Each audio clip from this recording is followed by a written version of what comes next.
Welcome back, welcome back. On Saturday, the Arab League will hold their annual summit, and for the first time the event will be held in Syria. And there's a lot to talk about, obviously, Lebanon, Palestine, Iraq. But many Arab leaders are boycotting the talks. Well, what's gone wrong with the Arab League? What does this mean for Arab unity? I'm joined now by Jihad Makdissi, spokesman of the Syrian Embassy here in London. Welcome, Jihad.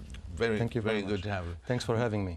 It's good to have you here. Why do you think that Egypt and Saudi Arabia have downgraded the level of their representation at the summit, and indeed Lebanon is not coming at all? I mean, they're absent. If it goes on like this, you're going to have a lot of food left over at the end of this. But why this lack of unity? Mm-hmm.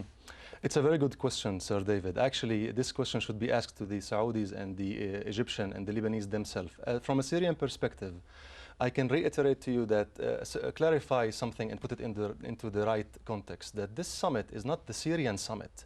This is the Arab summit to be convened in Syria. So this is a summit that is periodically being held. So before it was in Saudi Arabia, and before that was in Sudan. So that leads me to say that if the Arab leaders in this Arabic summit succeeded, it will be the success for all the Arab nation and not for Syria alone. And if we, God forbid, fail, it will be the failure for all the Arabs, not Syria alone, collectively. But we are very optimistic, and we think that the Saudi decision is a sovereign decision, the Egyptian one is a sovereign one, and we do respect their sovereignty in choosing to send a law to downgrade the representation. But in the same time, we regret that, and we hope that the plenipotentiary, the representative of the Saudis and the Egyptian, will have the full mandate to contribute as we think. That's right. They would have to have, wouldn't they? Yeah. Because otherwise one would think, yeah, you can't really achieve anything, yeah, if you haven't got the key guys there, if Mubarak and so on is not there. And, of course. And the king. But we're optimists in general. Anyway, the Arab summit hasn't finished yet. Tomorrow, the Arab leaders will convene in Damascus, and after tomorrow. So far, what we had is very fruitful discussion on the level of Arab foreign ministers, and they met yesterday, and you have the vice foreign minister declared that they have approved unanimously all the draft resolution, and they submitted to the Arab leaders. And the thing is, you mentioned about the Arab League, and if it's a failure, it's a failure for the Arab League, and so on and so forth. But has the Arab League really achieved things for the Arabic people significantly over the year? Has it been just a talking shop, as it were, or has it really acted vigorously? Whether I agree or not with your question, that reminds me of the same debate about the United Nations itself. This is the only platform that the Arab have so far.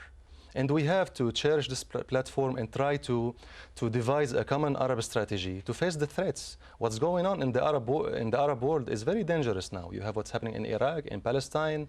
In Palestine, 120 people were dead only weeks ago. Most of them are children. So how much is the number needed for the Arab to come and convene around one table to devise one strategy? Iraq is bleeding. Iraq entered the 5th anniversary of the invasion. And according to ITV, if I may say just one thing, they said that so far, not Syrian sources, ITV sources, 1.5 million Iraqi did this toll. And if people are not concerned about this number, they should be concerned at least for the American number of 4,500 soldiers who died for this illegal and, if I may say, idiot war. But at the same time, Lebanon's not coming at all. Is that, do you think, because in its major disputes with Syria and so on, it's angry about your links with Iran or your links with Hezbollah, or what? Syria left Lebanon in 2005, once and for all. We don't intervene in internal Lebanese politics.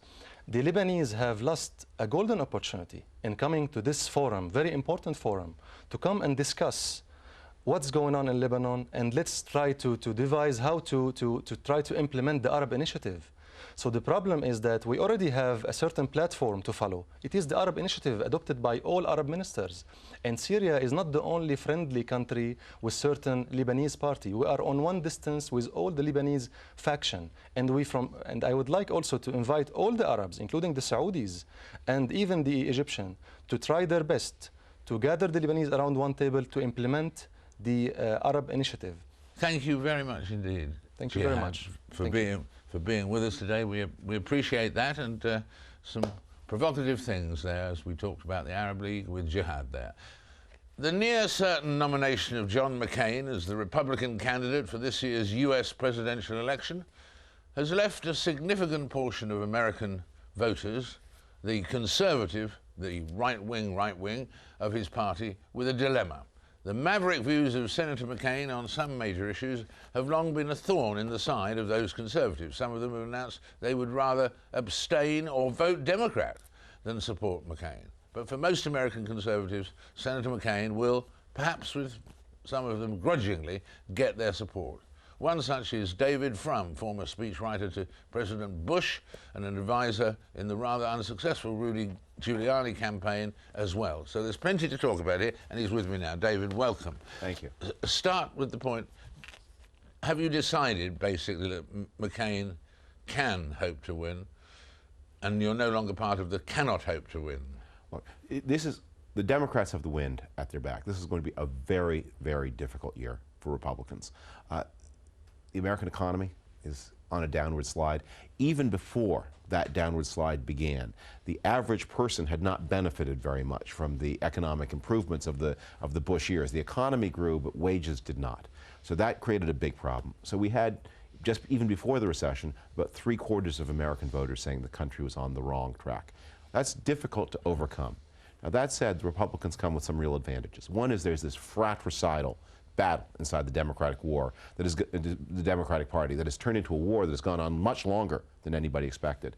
And second, on the national security issue, the Republicans retain an important advantage. John McCain has the confidence of Americans on that crucial issue, and the Democrats don't.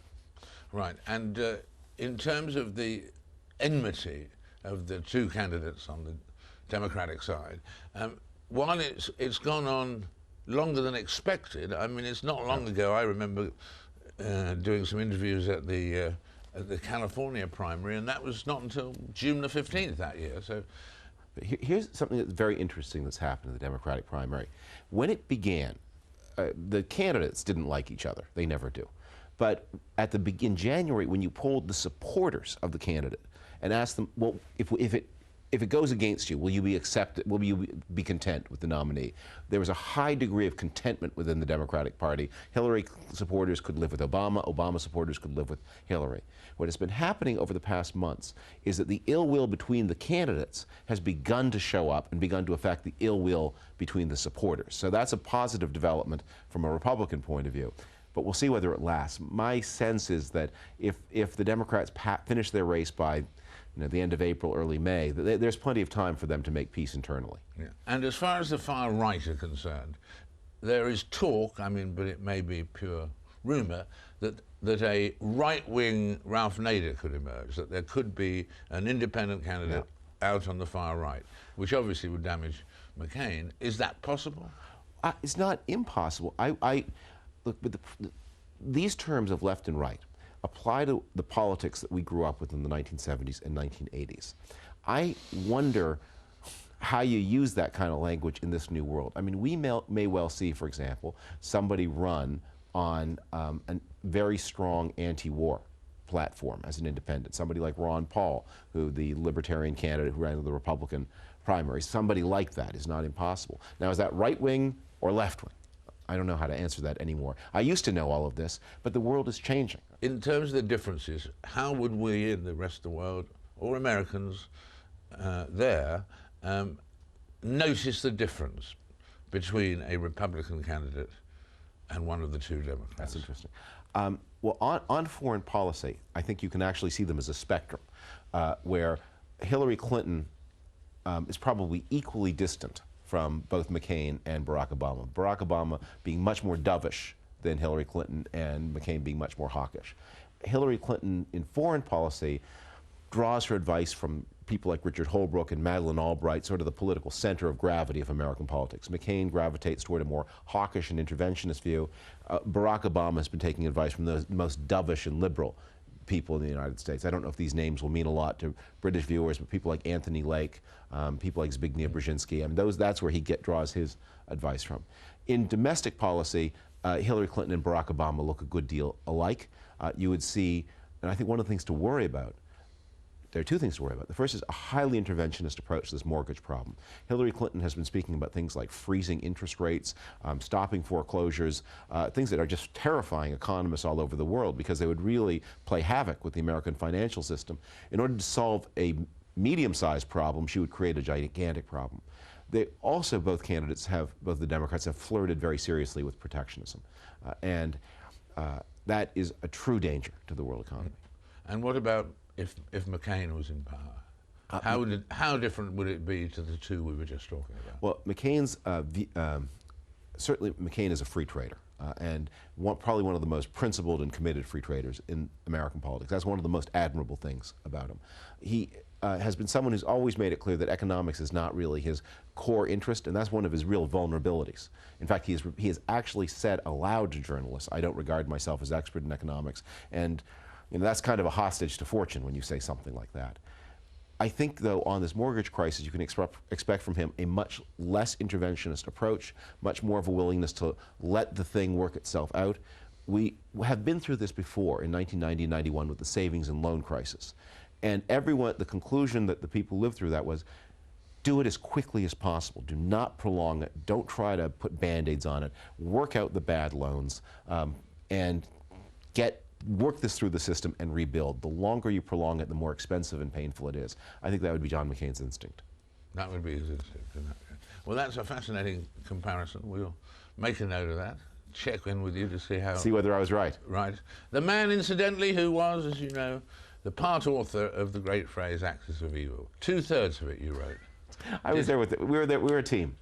It's like writing for the movies, writing for a president. There you are at the computers. You did axis of, but you had hatred, not evil. Well, it was a little more. It's a whole speech. I know. They're not just 3 words. Anyway, that's who we've been talking to. A man at the centre of business here. Anyway, that's all for this week. Join me again in 7 days' time for another Frost Over the World. Until then, from here, goodbye for now.